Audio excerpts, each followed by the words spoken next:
la comunidad, dirigir la comunidad. Eso es una tarea noble, es un ministerio noble.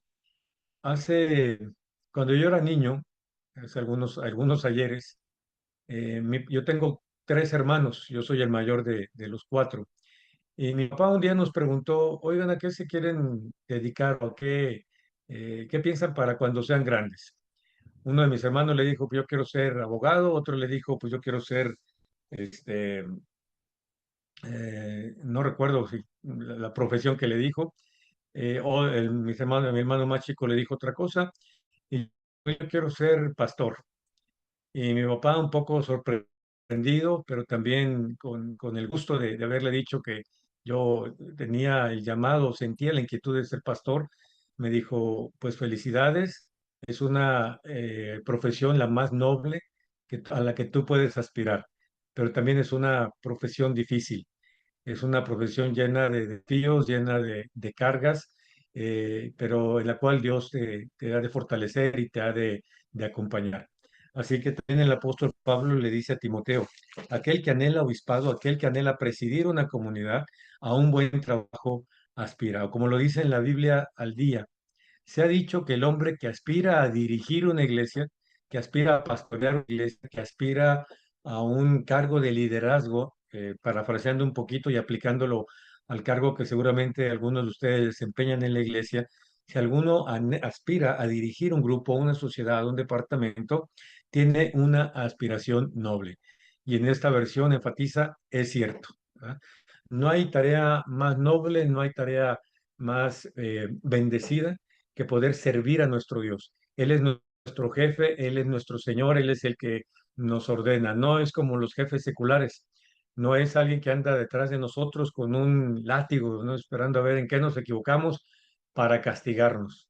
Tampoco es un Dios demasiado exigente, es un Dios misericordioso, un Señor y un jefe extraordinario, que así como nos llama, nos capacita, así como nos llama, también nos bendice y nos da lo que necesitamos para poder bendecir a otros a través de la tarea que podemos tener. Al hablar de administración eclesial, debemos tener en cuenta que no estamos hablando eh, sobre la administración como ocurre en el mundo o en el ámbito empresarial o comercial. No podemos nosotros aspirar o pretender aplicar, agarrar un libro de administración secular, y aplicarlo tal cual a la iglesia. Porque como ocurre en el ámbito secular, en varias áreas de la ciencia o del saber, comparado con el aspecto bíblico, son dos aspectos diferentes. Desempeñamos nuestra labor en ámbitos distintos. No quiere decir con esto que no haya principios en el ámbito secular que podamos aplicar a la iglesia, pero siempre deben estar sujetos o sometidos los principios seculares a los principios eclesiales o espirituales. Jamás podemos nosotros pretender aplicar los principios comerciales, empresariales por sobre la iglesia. Hablamos de recursos espirituales administrados para la obra del ministerio. Eso debemos de tenerlo muy claro. Como iglesia, recuerdo en el tiempo que Dios me permitió ser sobrevedor, en algún momento llegó un hermano con una propuesta.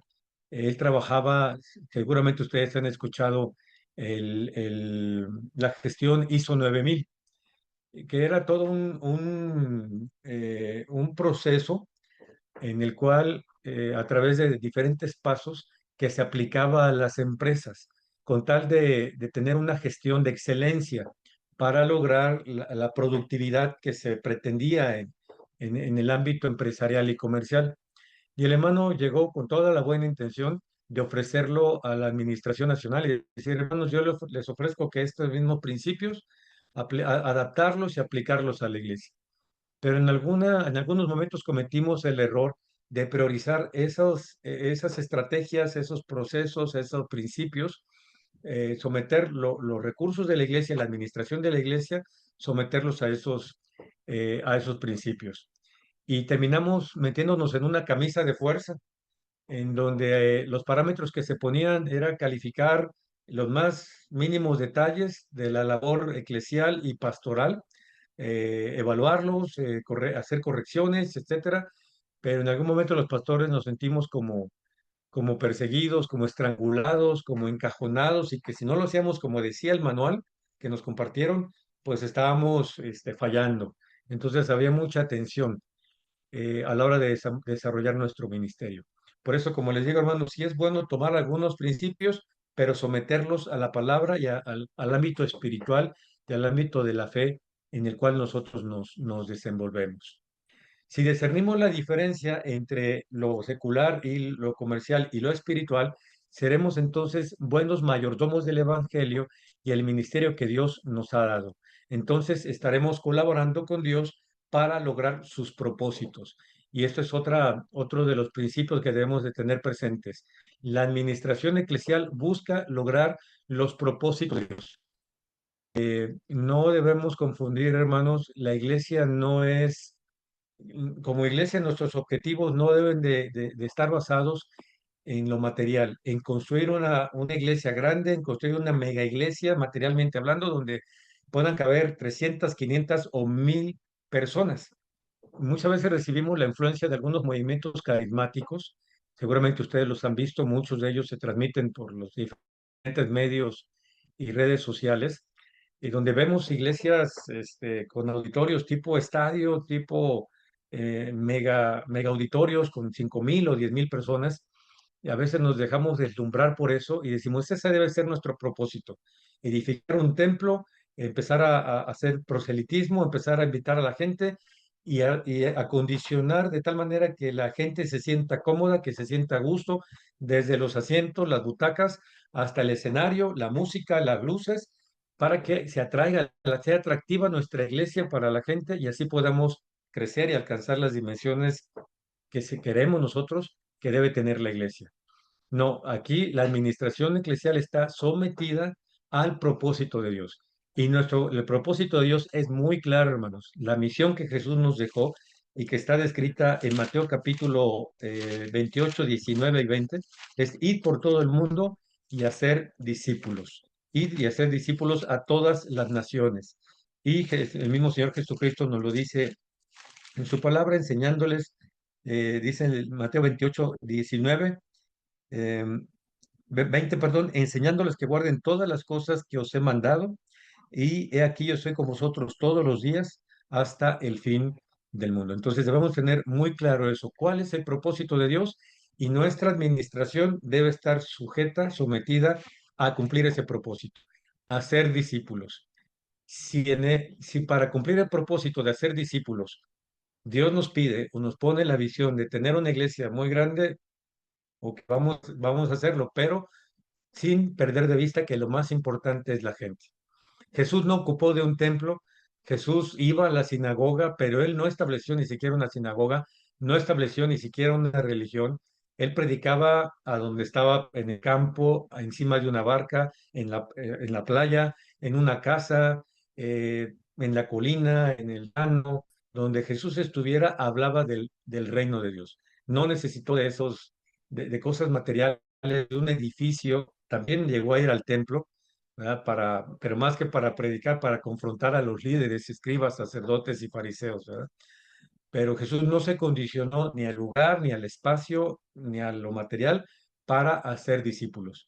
Igualmente nosotros, hermanos. Les digo, si Dios nos permite tener una iglesia muy grande, bendito sea su nombre, pero que no perdamos de vista el objetivo principal, el propósito principal, que es hacer discípulos de nuestro Señor Jesucristo. Quiero compartirles, por otro lado, una definición de administración. Para el ámbito eclesial, y cuando hablamos de eclesial nos referimos a todo lo que tiene que ver con la iglesia. Cuando hablamos de administración, estamos hablando de mayordomía o de dirección.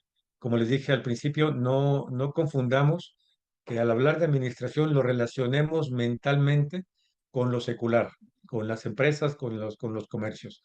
Aquí cuando hablamos de administración, estamos hablando de mayordomía, que es un término más adecuado para hablar del ministerio que Dios ha puesto en nuestras manos. Los mayordomos o administradores son los responsables sobre algo confiado a ellos por alguien más. En este caso, nosotros somos mayordomos, somos administradores del recurso que Dios nos ha dado. Él es el dueño, Él es el jefe, ¿verdad? Los dueños no somos nosotros, los dueños no es el superintendente, como le llaman allá, o aquí en México le decimos sobrevedor. El dueño no es el pastor, el dueño no es el presidente del ejecutivo, no. El dueño es Dios y Él es el que nos da el recurso. Y vamos a hablar un poquito más adelante o en otra clase sobre los recursos que Dios nos da. Él nos delega los recursos, los talentos que son de Él para administrarlos, para ejercer una mayordomía sobre ellos. La dirección, podemos decir que es el proceso de lograr los propósitos o planes de Dios a través del uso apropiado de los recursos materiales, humanos, materiales y espirituales. La administración se evalúa en la medida en que estos planes y propósitos son cumplidos o no. Aquí en México nos toca evaluar periódicamente a los pastores, principalmente cuando llega el concilio. Uno de los requisitos para poder entrar al concilio es ser evaluados. Entonces el sobrevedor, el presidente llega, establece una fecha, trae unos formatos, se los entrega a los hermanos y nos dice, tal fecha le vamos a evaluar, contesten estas preguntas para ver cómo va el trabajo pastoral y la iglesia en general. Y a veces como pastores sudamos cuando llega ese día, ¿no? Porque quieras o no, como humanos nos estresamos, nos preocupamos por saber si estamos haciendo bien el trabajo y nuestro superior, en este caso el sobrevedor, nos va a evaluar para ver qué tan bien lo estamos haciendo. Pero más que preocuparnos por la evaluación que nos va a hacer una persona humana, alguien terrenal, hay que preocuparnos por la evaluación que Dios nos va. Y gracias a Dios, Él es un Dios misericordioso, es un Dios que actúa con gracia hacia nosotros y no un jefe estricto, rígido, que si fallamos en algo ya nos va a correr o nos va a estar sancionando. No, no, obviamente también la Biblia habla de que tenemos que hacer todo decentemente, con orden, pero sobre todo pensando en el bien común, en el bien de todos, del cuerpo de nuestro Señor Jesucristo. Pero hay que preocuparnos más por ser evaluados en la medida en que estamos cumpliendo el propósito de Dios. Y ese propósito podemos verlo reflejado en cuántas personas estamos convirtiendo al Señor, en cuántos nuevos discípulos se están adhiriendo a la iglesia, en cuántos de la gente que ya está, estamos nosotros convirtiéndolos en verdaderos discípulos. Ahí es donde debe estar nuestra evaluación, más que en los números, más que en cuánto dinero ingresa a la iglesia, más que cuántos asistentes hay a los cultos, es en cuántos de esos asistentes que están viniendo a la iglesia y que a lo mejor semana con semana se están incorporando, los estamos convirtiendo en verdaderos discípulos de nuestro Señor Jesucristo. Esa es la medida en que nosotros podemos medir el éxito de nuestra mayordomía. Hablando de los recursos espirituales, el ser mayordomos, ser administradores, aunque hay una tarea especial encomendada y un especial dado a los pastores y a los líderes sobre los que Dios ejerce un llamado, debemos estar conscientes que todos los bautizados, todos los creyentes, tenemos la responsabilidad de ser mayordomos de los recursos que Dios ha puesto en nuestra vida y en nuestras manos, ¿sí? Nosotros estamos, desde hace algunos años hemos hecho énfasis aquí en la iglesia en México, desconozco si allá en Estados Unidos también, aunque creo que debe ser igual, en el ministerio de todos los creyentes. Por muchos años tuvimos un modelo de la religión tradicional, la Iglesia Católica, combinado un poco con el modelo comercial y empresarial, donde había un jefe, donde había una autoridad inmediata, autoridad superior, y que él estaba dirigiendo todo y que solamente pasando ciertos procesos, ciertos requisitos, a un número de personas, un círculo cerrado de personas, se les permitía llegar o aspirar a ejercer un cargo. Llámese pastor, llámese director de alguna sociedad, de algún departamento, llámese sobrevedor, o incluso un poco más arriba, la administración como el ejecutivo de nuestra iglesia, consejo de administración, etcétera. Hoy hemos entendido, hermanos, que desde el hermano que ejerce el ministerio más sencillo, entre comillas, hasta el presidente de la iglesia, todos los cargos, todas las responsabilidades son importantes delante de Dios. No hay una que sea más importante que otra. Simplemente son las funciones que desempeñamos son diferentes, pero delante de Dios hemos comprendido que todos tienen el mismo valor. Y ese ministerio, el ministerio en cualquiera de sus posiciones y funciones, está abierto para todos los creyentes. Hoy tratamos de abrir la puerta y esperamos que así sea y debemos de tratar de hacerlo en nuestra congregación allá en Escondido. Ojalá que lo podamos aplicar.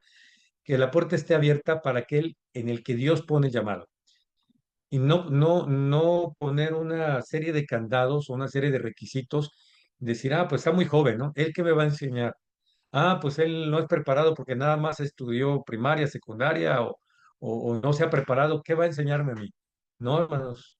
Recordemos que el llamado lo da Dios, que el Espíritu Santo es el que da los dones, el que reparte los dones al cuerpo de Cristo y cualquier don que pueda ejercerse o desempeñarse en algún ministerio será importante. Así que sea el don de servicio, sea el don de barrer, sea el don de cocinar, sea el don de tocar un instrumento, sea el don de predicar, sea el don de presidir o dirigir o administrar, todos son importantes y todos tenemos la posibilidad de ubicarnos en diferentes ministerios, diferentes posiciones de acuerdo al don que Dios nos da. Entonces, todos los creyentes somos mayordomos de los recursos dados por Dios. Y hay algunos recursos que son más, que están puestos en manos de todos, y hay recursos que están puestos en algunos hermanos en específico, pero entre estos recursos se encuentra el Evangelio. Nosotros, Dios ha puesto su palabra, sus buenas noticias, el Evangelio en todos nosotros. Y la tarea con este recurso que Dios nos ha dado es ejercerlo, como ya lo mencionamos en la Gran Comisión, ir por todo el mundo y anunciar el Evangelio, ir por todo el mundo y anunciar las buenas nuevas. Ese es un recurso que Dios nos da, el Evangelio. Otro recurso, el dinero. Cada creyente es mayordomo, déjenme moverle aquí, es cada creyente es mayordomo de sus finanzas personales, pero los líderes que controlan el dinero de una iglesia o organización cristiana también son mayordomos de esos fondos. Nosotros entendemos, de acuerdo a lo que dice la palabra de Dios, que lo que tenemos, lo que percibimos, hablando de lo económico, es una bendición de Dios. Dios nos lo da, Dios nos lo otorga. Y Él es el dueño, Él es el que nos permite disponer de Él para poder sustentarnos en nuestra vida, ¿verdad? Pero hay que ser fieles con lo que Él nos llama a regresarle, que es el diezmo, que es el 10%. Y lo demás administrar adecuadamente para nuestra subsistencia, pero también que pueda alcanzar para ser de bendición a otras personas. Entonces, el dinero, el recurso personal, debe ser administrado para ser de bendición. Pero en especial el recurso que recibe la iglesia. En la iglesia manejamos diferentes tipos de tesorerías. Tenemos la tesorería general. Cada departamento, cada sociedad puede manejar su propia tesorería. Y esos recursos, ese dinero, es un dinero sagrado. ¿Por qué? Porque es un dinero que se entrega por fe en Dios. Por tanto, nosotros no podemos disponer a discreción de ese recurso, hermanos. No es dinero nuestro, es un dinero sagrado, es un dinero aportado con la fe de los hermanos que semana a semana lo aportan para ser de bendición a la obra. Por tanto, hermanos, debemos tener mucho cuidado y ser buenos mayordomos con ese recurso que Dios pone en nuestras manos. Debemos hacerlo con mucho temor, con mucha fe, con lo mejor de nosotros, nuestra capacidad, para que pueda ser de bendición a la obra. Tenemos también otros recursos materiales, recursos materiales del ministerio. Estos incluyen cosas como el edificio de la iglesia, las propiedades o los equipos. Aunque dijimos que Dios, la obra, no, nuestra mayordomía o administración no debe depender de lo material, pero indudablemente la iglesia también ocupa cosas materiales para poder funcionar como iglesia. Necesitamos un edificio o un lugar donde congregarnos, necesitamos sonido, equipo de sonido, lo que tenemos ahorita con lo que yo les estoy transmitiendo, una computadora, un micrófono, una cámara, son que también Dios pone en nuestras manos y que cuando pertenecen a la iglesia, deben ser administrados adecuadamente para poder ser de bendición. Tenemos otros recursos que son los dones espirituales, que valga la redundancia, el Espíritu Santo da a cada uno. Cada creyente tiene por lo menos un don espiritual, por lo cual él es responsable como mayordomo. Un líder también es responsable para ayudar a otros a desarrollar sus propios dones espirituales. Entonces, hermanos, también la palabra de Dios dice que Dios da, el Espíritu Santo reparte un don, los dones a cada uno según el Espíritu lo considera y crea conveniente. Todos absolutamente tenemos un don. En el momento que nos bautizamos, recibimos el Espíritu de Dios, como dice Hechos 2:38, recibimos el don del Espíritu Santo y de acuerdo a lo que dice la palabra, recibimos un don. El don es una capacidad espiritual especial para ponerla al servicio de la obra, al servicio del cuerpo de Cristo y para edificación. Entonces, son recursos que también Dios nos da. Ese sí es en lo personal y que cada uno tiene el llamado a descubrir. Hay algunos test o exámenes de dones que ustedes pueden descargar o pedírselo a su pastor, que le pueda asesorar para descubrir cuál es el don que ustedes tienen y ejercerlo de manera adecuada para la obra. Y también somos llamados a ayudar a otros a descubrir los dones que Dios tiene, que ellos tienen y que Dios les ha dado. Otro recurso que tenemos, que Dios pone en nuestras manos para ejercer nuestra mayordomía, son otros creyentes. Si usted es un líder, usted es responsable también de otras personas. La mayordomía está íntimamente relacionada con las personas. La mayordomía es relacional. ¿Por qué? Porque nosotros ejercemos el ministerio, ejercemos los dones con personas, no como en las empresas, no en como las maquilas, que trabajamos con materia, con cosas materiales, con materia prima. Aquí estamos trabajando con mentes, con corazones, con emociones, ¿verdad? Con personas que tienen un alma, a las que Dios también ha puesto su espíritu. Entonces son un recurso que nosotros tenemos y que debemos administrar adecuadamente. Por eso la administración eclesial no debe ser fría, ni puede ser fría. Jesús hizo su mayordomía, ejerció su ministerio con calidez, relacionándose con las personas. Desde la más pequeña, cuando le traían a los niños a acercarse y los discípulos los ponían a distancia, Jesús dijo, dejen que los niños vengan a mí, no se los impidan porque de los tales es el reino de los cielos. Jesús se relacionaba con bondad, con misericordia, con gracia, con cariño hacia los niños, desde los niños, mujeres, ancianos, jóvenes, ricos, pobres, no importaba su condición, Jesús los ministraba. Así que también Dios ha puesto como recurso otros creyentes a los que nosotros debemos de tratar con amor, con cariño, con compasión, con gracia y misericordia. Así como que nosotros ser tratados también. Entonces debemos ayudarles a madurar espiritualmente y a involucrarnos en la obra del ministerio junto con ellos. Dios usa a las personas, no a los programas, para construir su reino. La administración involucra conseguir que las personas sean hechas para Dios a través de perdón, la administración involucra conseguir que las cosas sean hechas para Dios a través de las personas. Entonces, los planes de trabajo, los calendarios, las actividades que programamos, todas involucradas personas. Entonces, hay que someter los programas a la gente y no la gente a los programas, como Jesús hizo con la ley. Jesús no sometió la gente a la ley, sometió la ley a la gente, incluso el sábado. Dijo, el sábado, el hombre no fue hecho para el sábado, sino el sábado para el hombre, para bendición del ser humano. Así los recursos que nosotros tenemos, los planes, los programas. El primer mensaje de Dios al ser humano, vamos a la Biblia. ¿Cuál es el primer mensaje que Dios le da al ser humano? Tenía que ver con la administración. Como ustedes recordarán en Génesis capítulo 1, Dios hace la creación, va poniendo en orden cada día, cada una de las cosas que describe el libro de Génesis, y cuando crea al hombre, dice que el primer mensaje de Dios al ser humano fue sobre el asunto de la administración. Dios a Adán y a Eva. Dios los bendijo y les dijo, sean fecundos y multiplicaos, llenad la tierra y sojuzgarla, tener dominio sobre los peces del mar, las aves del cielo y sobre todos los animales que se desplazan sobre la tierra.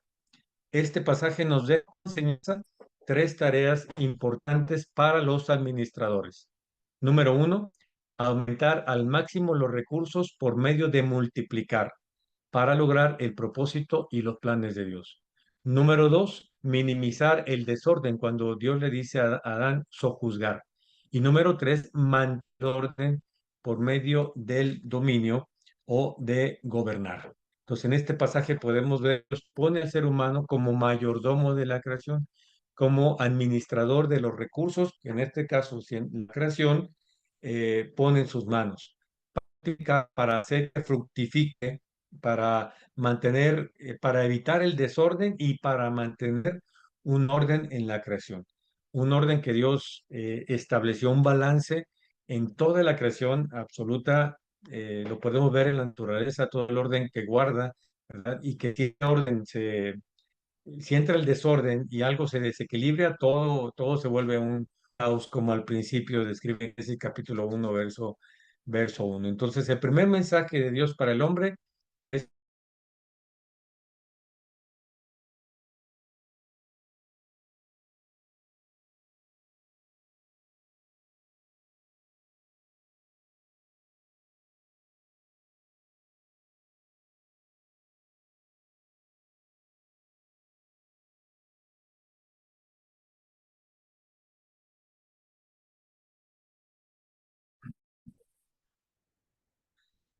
me salí del Zoom, pero ya estoy de regreso. Espero que me escuchen bien. Fuerte y claro. Muy bien, entonces seguimos. Déjeme poner aquí otra vez la presentación. Espero no estarme yendo demasiado rápido, hermanos. Si tienen alguna pregunta, comentario, si quieren que nos detengamos un poquito, hagamos un receso, con toda confianza, me dicen, por favor. Muy bien, entonces hasta aquí vamos, como Dios crea al ser humano y el mensaje tiene que ver con la administración. Seguimos en los ejemplos de la palabra de Dios. El mayor ejemplo de administración. Ejemplo de administración lo tenemos en nuestro Señor Jesucristo. Él es el modelo para todos los líderes cristianos. Cada cualidad o característica que nosotros necesitamos para ser buenos líderes, buenos mayordomos, lo podemos ver en la vida de nuestro Señor Jesucristo. Cada tarea que un líder debe realizar ha sido y fue y es ilustrada por él. Perdón, y él estableció un ejemplo para entrenar líderes y discípulos. Pudiéramos tener toda una serie de clases sobre el modelo de Jesús, sobre cómo él hizo discípulos y él estableció, escogió 12 personas, como dice cierto autor, para conquistar el mundo, ¿verdad? A través de la palabra.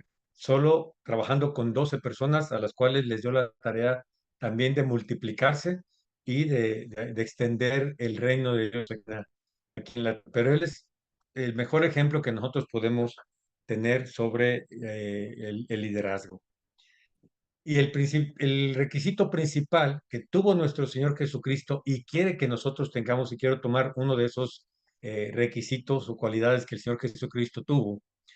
Dios no considera victoriosos a sus mayordomos o administradores o líderes debido a su educación. No considera exitosos o victoriosos a sus mayordomos debido a la habilidad que tienen, al carisma o a su personalidad.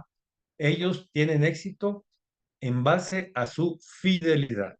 ¿Sí? Eso es lo que la palabra de Dios nos empatiza y vamos a ver a través de algunos pasajes. Uno de ellos es 1 Corintios capítulo 1, verso 4, verso 2, perdón, capítulo 4, versículo 2. El requisito principal a los mayordomos es que ellos deben ser fieles. Lo que se requiere de los mayordomos es que cada uno sea hallado fiel. Esa es la principal característica que Dios busca y que nuestro Señor Jesucristo busca en sus líderes, en los líderes que pretenden o pretendemos o aspiramos a servir en la iglesia. Jesús dijo en una de sus parábolas, en Mateo capítulo 14, capítulo 25, ya tengo dislexia con los números, Mateo capítulo 25, versos del 14 al 30, sobre los siervos cuyo amo les dio recursos llamados talentos, que en este caso era recurso, era dinero, material.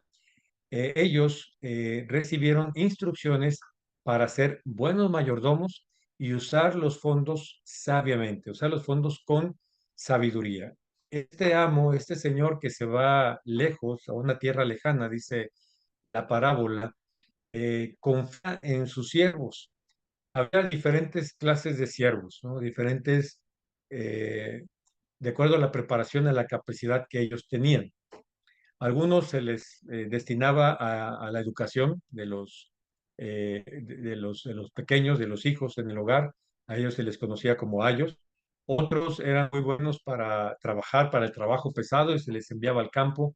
Otros para labores domésticas, pero había otros esclavos u otros mayordomos que eran muy buenos con el manejo de los recursos, con las matemáticas.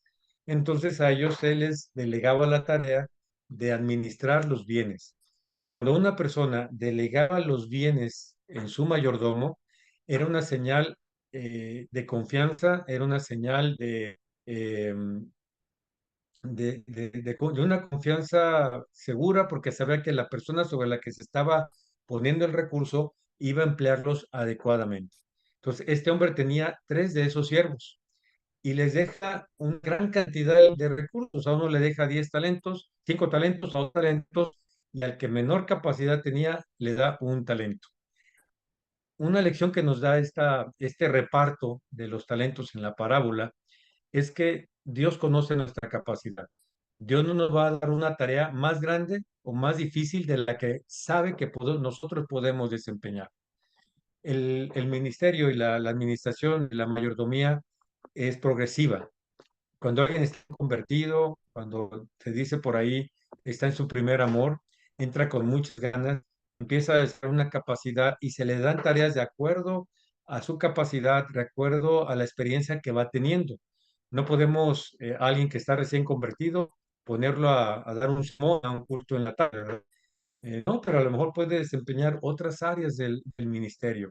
Puede, no sé, podemos irlo instruyendo para que sea ujier, podemos irlo instruyendo para que empiece a hacer oraciones, para que empiece a leer la palabra en los cultos, para empezar a hacer otras tareas y después le delegan otras. Por ejemplo, dar clases a los niños, involucrarse no sé, en la cocina o en otras áreas de servicio, se le sigue instruyendo, se le sigue discipulando. El día de mañana a esa persona, con el paso del tiempo, se le da un talento más grande. Ahora ya se puede convertir en maestro de escuela sabática, se le puede convertir en predicador, se le puede convertir en, no sé, en alguna otra, director de sociedad, de algún departamento, etcétera, ¿no? Y va creciendo. Entonces, la parábola nos enseña que Dios conoce nuestra capacidad, que Dios nos va a dar no una tarea que no podamos llevar, de acuerdo al don y a la experiencia y a los recursos que nosotros tengamos, pero nos va capacitando, nos va también ayudando a crecer en el camino. Al final de la fábula, cuando el amo llega y hace cuentas, se da cuenta que el que le dio 5 talentos los multiplicó y ahora entregó 10. Al que le dio 2 los multiplicó y ahora tiene 4. Y al que le dio 1, lamentablemente no supo ejercer su mayordomía y por miedo fue y enterró el talento en la tierra.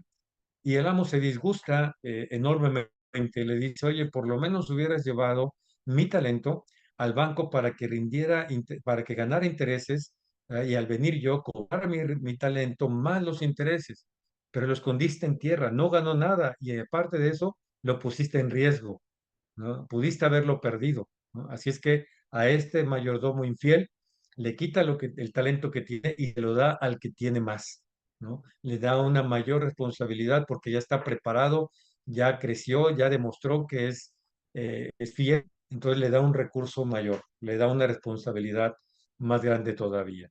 Y al otro lo saca, lo despide y lo saca a su suerte, donde dice la parábola, y será el llorar y el crujir de dientes. Entonces, la palabra del Señor, el Señor Jesucristo, nos hace un llamado a que seamos fieles. A los mayordomos que multiplicaron su talento, les destaca esa cualidad. Los honra diciéndoles, buen siervo y fiel. Sobre poco has sido fiel, sobre mucho te pondré. Y esa es otra enseñanza de la parábola, hermanos. No creamos que los mayordomos cuando entregaron su informe, cuando entregaron cuentas, el amo los invitó a descansar. No le dijo, así, vete a tu casa, descansa, tómate unas vacaciones largas y ya después vienes. No, le dijo, tú tienes que seguir sirviendo, tú sigues siendo siervo, así que ahí te va más responsabilidad, ¿no? Hasta el día en que Jesucristo venga, entonces ahí acabará el trabajo. Así que mientras tanto hay que seguir trabajando, hermanos, mientras tanto hay que seguir siendo fieles, siendo mayordomos de los recursos que Dios ha puesto en nuestras manos. La base de la administración bíblica, pasando a otro ámbito de la administración. La administración ministerial no, o eclesial no es fija, no es rígida o basada en los modelos mundanos, como ya dijimos. La organización es flexible para acomodarla a la guía del Espíritu Santo.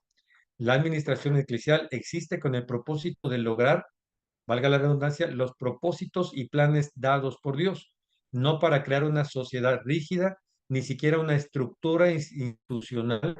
La organización en la iglesia es más bien un organismo viviente. La Biblia compara a la iglesia con el cuerpo humano, con cada parte funcionando adecuada y conjuntamente. Por eso la Biblia nos compara a los que nos hemos bautizado como miembros. ¿Miembros de qué? Del cuerpo de nuestro Señor Jesucristo. Y como organismo vivo estamos en constante evolución, estamos en constante crecimiento, atravesamos por diversas circunstancias y por tanto nosotros nos vamos adaptando a las circunstancias. ¿Sí? Nosotros vamos creciendo y acomodando, ¿no? Y si es necesario, vamos cambiando nuestro entorno para que sea más adecuado a nuestro crecimiento.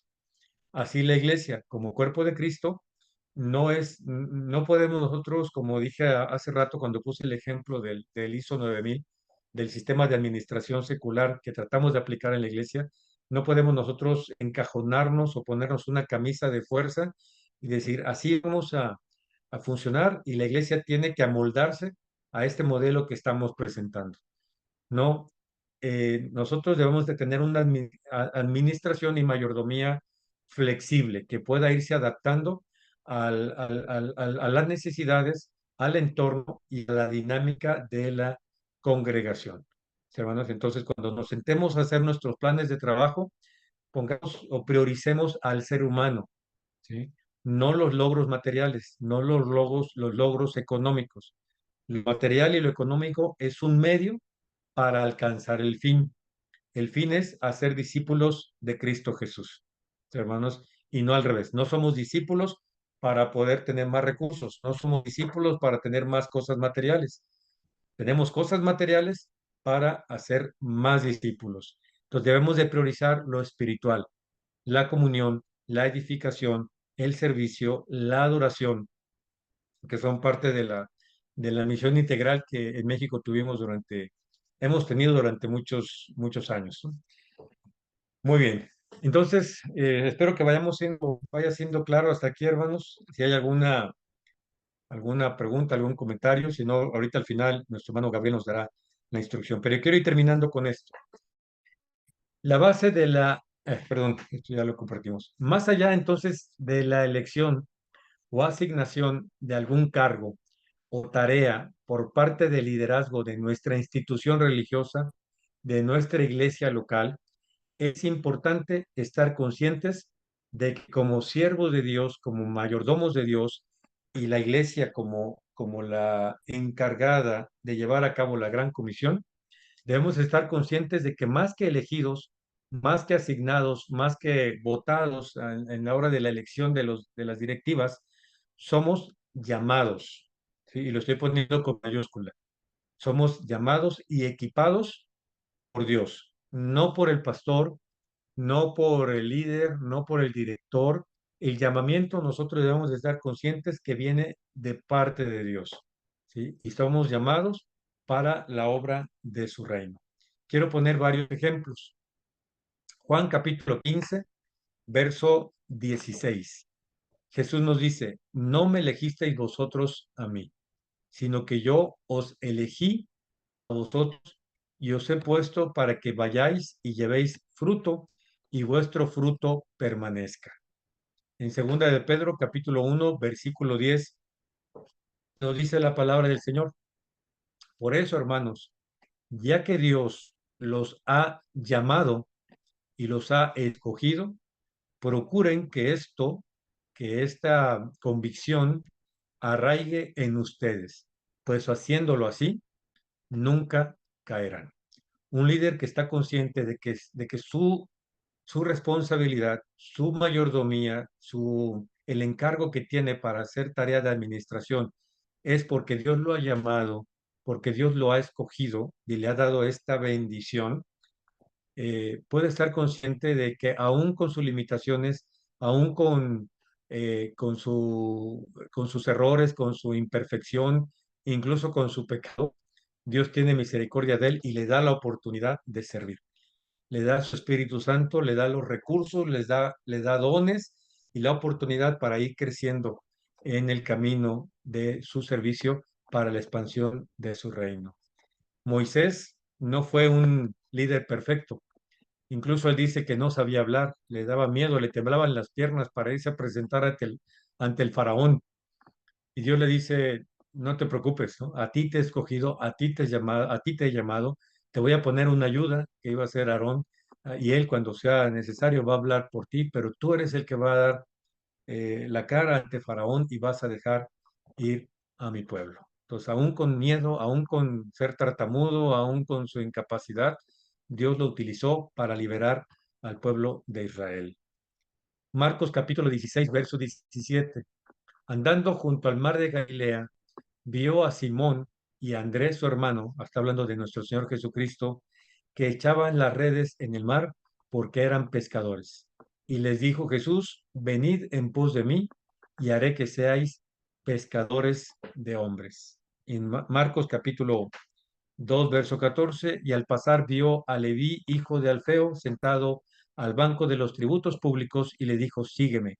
Y levantándose, lo siguió. Así que, hermanos, el llamado que Dios nos hace es un llamado de gracia, de misericordia.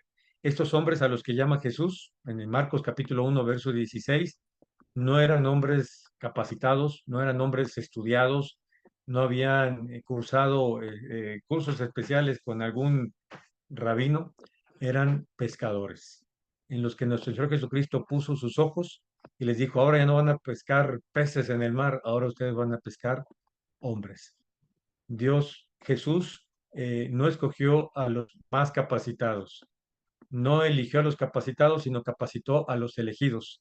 Diría un hermano, y seguramente lo han escuchado, a nuestro hermano Liborio Crisóstomo, no escogió a los capacitados, sino capacitó a los escogidos, escogió a los elegidos.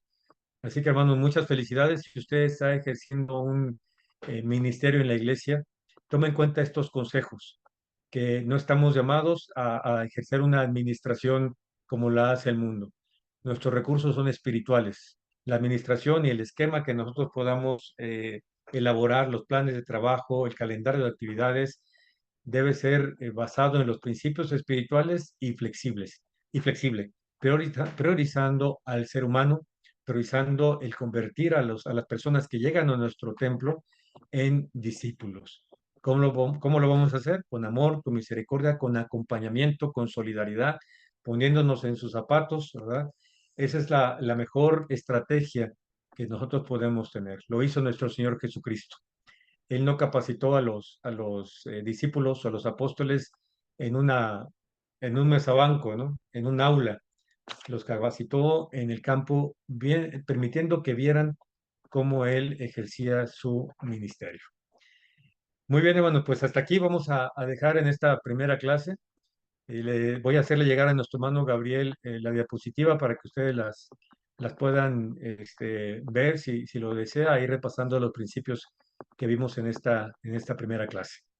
Y bueno, voy a dar lugar a nuestro hermano Gabriel para que él nos dé la instrucción. Si hay alguna pregunta, comentario o retroalimentación, pues adelante.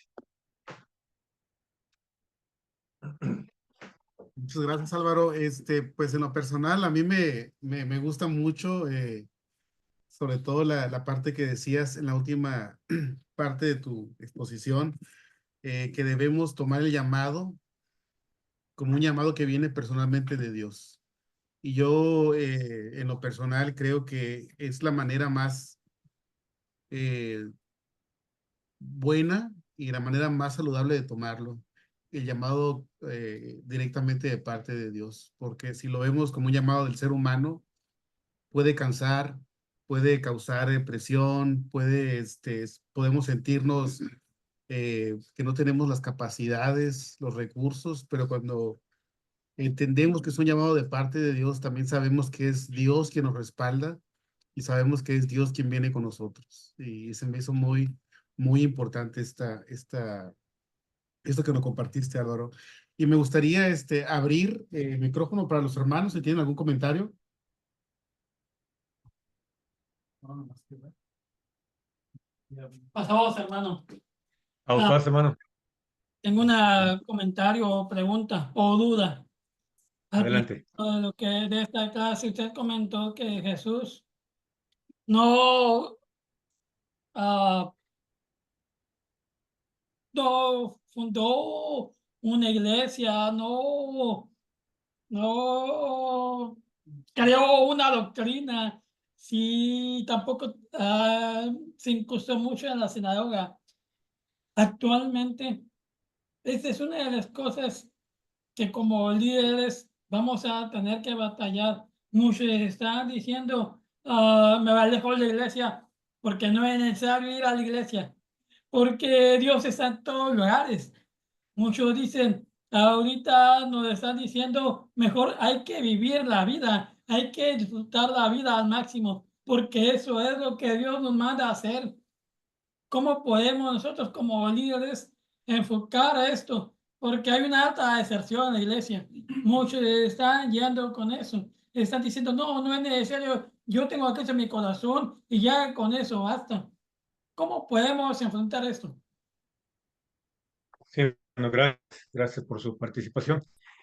Si nosotros vemos en la Biblia, Jesús nació en una altura y en un lugar específico de la tierra, ya en Palestina, en Israel, donde se tenía una cultura e incluso una religión. Y él como humano, como, como persona, hijo de su tiempo y del lugar donde él nace, sí tenía, creo yo, sí tenía una vida religiosa. Por algo dice que él iba a la sinagoga, porque él ejercía o practicaba la religión judía, la religión del pueblo de Israel, y practicaba lo que estaba establecido en la ley. Él le da un nuevo enfoque. Él le da, no, él mismo lo dijo, no he venido a abolir la ley, sino he venido a cumplirla. Y en su ministerio personal, ahí estaba naciendo la fe, ahí estaba naciendo el cristianismo. Él, durante su ministerio, no funda una iglesia. Yo me refería a que durante el tiempo que él estuvo aquí en la tierra, él no se preocupó por establecer una iglesia como institución, sino empezar a predicar, y lo podemos ver en los evangelios. Él envía a sus discípulos a anunciar el evangelio y a ser discípulos. Así nace el cristianismo y nace la fe. Pero la misma Biblia, más adelante, ya cuando vemos la labor que van desarrollando los discípulos, empezamos a ver cómo se van formando congregaciones. Todavía no es una iglesia institucional que tenía una doctrina bien establecida, porque todavía estaba naciendo la iglesia, formulándose o estructurándose la fe basada en la herencia que recibieron del judaísmo. Pero indudablemente empieza a ir creciendo, evolucionando la fe, empiezan a formarse congregaciones, y en el libro de los Hechos vemos cómo Pablo, en los viajes misioneros que él realiza, empieza a fundar iglesias. Y ahí empezamos entonces a ver la necesidad que tienen los creyentes de hacer em, congregaciones, de reunirse para estudiar la palabra de Dios. Esto la iglesia es un organismo vivo, por eso se compara con un cuerpo, el cuerpo de Cristo. Sigue progresando, sigue evolucionando la iglesia, y cuando nosotros leemos algunas de las cartas de Pablo, como Timoteo, como Tito, ahí ya se habla de una iglesia más ordenada, más institucionalizada, donde fue necesario nombrar obispos, diáconos, y va tomando forma una estructura ya como organización. Pero yo me refería a eso, que Jesús no, en su ministerio, en ese momento no hizo una iglesia como institución. Simplemente predicó el evangelio, y en el plan de Dios, yo estoy convencido así, la iglesia fue evolucionando hasta convertirse en congregaciones y después irse organizando, institucionalizando hasta las iglesias que hoy, a lo largo de los siglos, y hoy lo vemos, ¿no? Que tenemos ahora, las diferentes denominaciones. Y la misma Biblia en el libro de Hebreos capítulo 10 verso 25 nos habla de la necesidad de congregarnos. Eso es más que un consejo, es un mandato de parte de Dios. Dice, no dejen de congregarse como algunos tienen por costumbre, como algunos acostumbran, tanto más que vemos que aquel día se acerca. Sí es necesario la iglesia, sí es necesario congregarse, sí es necesario tener un orden, una estructura, eh, con la cual debamos funcionar, ¿sí? Por eso nosotros pertenecemos a una institución que tiene reglas, que tiene estatutos, que tiene una constitución, para que nosotros podamos funcionar adecuadamente. No está divorciada la fe y la evangelización de tener una administración, una estructura. Pero como yo decía en la reflexión, hermanos, no podemos hacer una estructura rígida, no podemos priorizar lo organizacional y lo estructural, hablando de administración, al ser humano, ¿sí?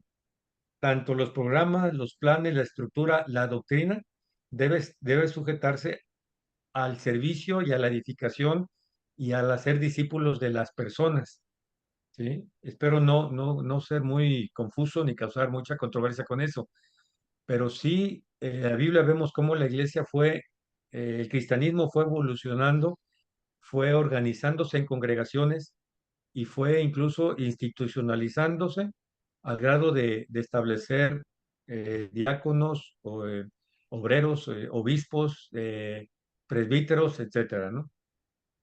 Y como les digo, entonces, ¿cómo podemos responderle a alguien que dice, no, pues es que yo no necesito de una iglesia, yo simplemente con Cristo es suficiente? No, o sea, Jesús iba a la sinagoga, iba y ejercía su fe como judío. Después dejó una enseñanza en la cual perseveraban los apóstoles y la iglesia primitiva, que fueron formando iglesias, como podemos verlo en los viajes del apóstol Pablo y en las cartas de Pablo y en Hebreos, nos da el mandato de no dejar de congregarnos, porque la iglesia sí es necesaria. Pero como les digo, en el ministerio de Jesús y en los evangelios, él no forma una iglesia institucional, hace una iglesia espiritual, hace una iglesia de discípulos, ¿no? A través de ir expandiendo el reino de Dios. Espero responder a la pregunta, no haber sido confuso. Ustedes díganme, hermano, si quedó claro, más o menos, o no.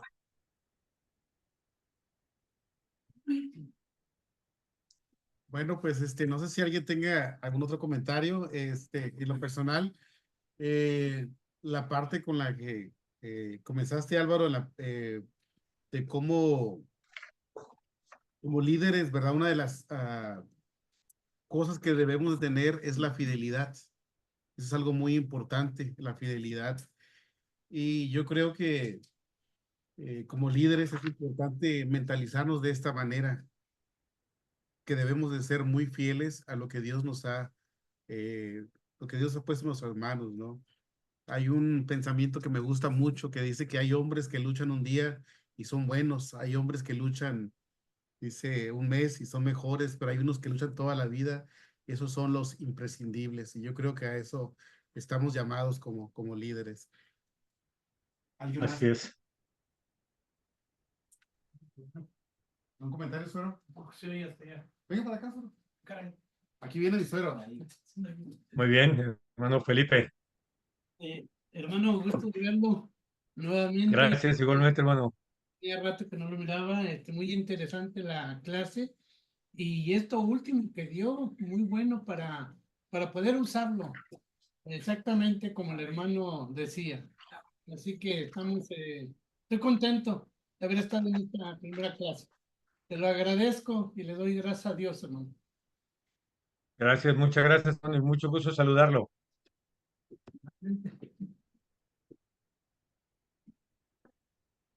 ¿Alguien más?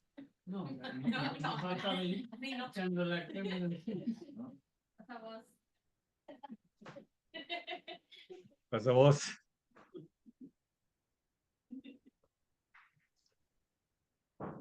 Agradecerles a un hermano. Faltaron más, hermano Álvaro. Ok. Ahorita Sí, ya vi que unas semanas andan en un evento, ¿verdad? Sí, sí, gracias a Dios que nos dieron tiempo libre. Qué bueno, qué bueno. Hay que portarse bien. Muy bien. Viene Juan ahora. Pues quieren que oremos para concluir. Hermano Álvaro, Juan quiere decir unas palabras. Hermano Álvaro Juan. Ah, muy bien, adelante. Y nada más quería decir que pues muchas gracias por el tiempo que te tomó para darnos esta clase, esta reflexión, como usted lo decía, y pues cumplió el propósito, ¿no? Cumplió el propósito, yo creo que el reflexionar, el poder otra vez recordar que me hizo ruido algo que decía, era que se nos olvida a veces, ¿verdad? Pensamos que vamos solos, y yo pienso que en el momento en momentos de liderazgo, en momentos de la vida como cristiano, a veces uno se le olvida eso.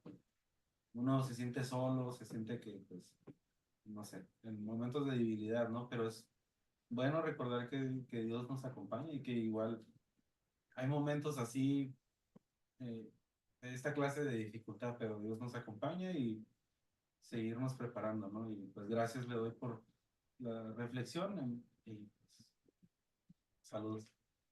Muchas gracias, gracias, Juan. Igualmente, saludos. Es todo.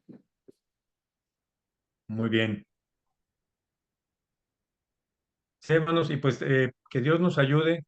El Señor Jesucristo nos dijo que mi mies es mucha y los obreros son pocos. Y a veces el temor, a veces el sentirnos limitados en nuestros recursos, el sentir que no estamos parados, que no sabemos hablar, puede impedirnos que demos el paso para decir, Señor, heme aquí, yo quiero ser de esos obreros que tu iglesia necesita, que la obra necesita. Pero como hemos visto, hermanos, el llamado no está basado en nuestra capacidad, en nuestra preparación, no está llamado ni siquiera ni en nuestro carisma, está basado en el llamado que Dios pone en nuestro corazón. Y los pocos o muchos recursos y dones que Dios nos ha dado a través de su Espíritu, si nosotros lo ponemos a trabajar, serán de bendición para su obra y para la iglesia y para los hermanos con los que servimos y a los que servimos con lo que estamos conviviendo día con día. Así que seamos de esos obreros que respondemos, Señor, aquí estoy, utilízame. Si quieres que barra, voy a barrer para ti, haciéndolo como para ti. Si quieres que predique, voy a predicar haciendo lo mejor de mi capacidad para ti. Si quieres que recoja las ofrendas, si quieres que cocine, si quieres que haga algo. Si todos en la iglesia, si todos los bautizados hiciéramos lo que contribuyéramos con nuestro don a que la iglesia caminara, la iglesia sería diferente. La obra avanzaría mucho más. Hay una estadística que dicen que el total de miembros en la iglesia, solo un pequeño porcentaje, algunos calculan que el 20, otros 18 o el 25% son los hermanos sobre los que recae la responsabilidad. Si somos 100 hermanos, 25 trabajan o 20 trabajan. Si somos 50, 9, 10, 12 están comprometidos. Y el llamado es para que todos nos involucremos y pongamos nuestro granito de arena para hacer que el reino de Dios vaya creciendo y para hacer de nuestra comunidad, de nuestra iglesia, un mejor lugar que tenga las condiciones para que quien Dios lleve, porque dice la Biblia que Él lleva a los que van siendo salvos a la iglesia, se queden, enraícen o echen raíz y el día de mañana crezcan y den fruto y también sirvan a nuestro Señor. Así que unamos esfuerzos, hermanos, y estemos dispuestos a colaborar para la obra de nuestro Dios. Su Espíritu nos va a dirigir para hacer lo que tenemos que hacer para hacer discípulos, teniendo una mayordomía y una administración adecuada, basada en estos recursos de fe y de espirituales que Dios nos ha dado. El éxito está en manos de Dios. Dice Pablo, uno siembra, otro riega, pero Dios es el que da el crecimiento. Y en la administración y en la mayordomía también se aplica. Uno hace una cosa, otro hace otra, pero Dios es el que hace crecer a su iglesia. ¿Mm?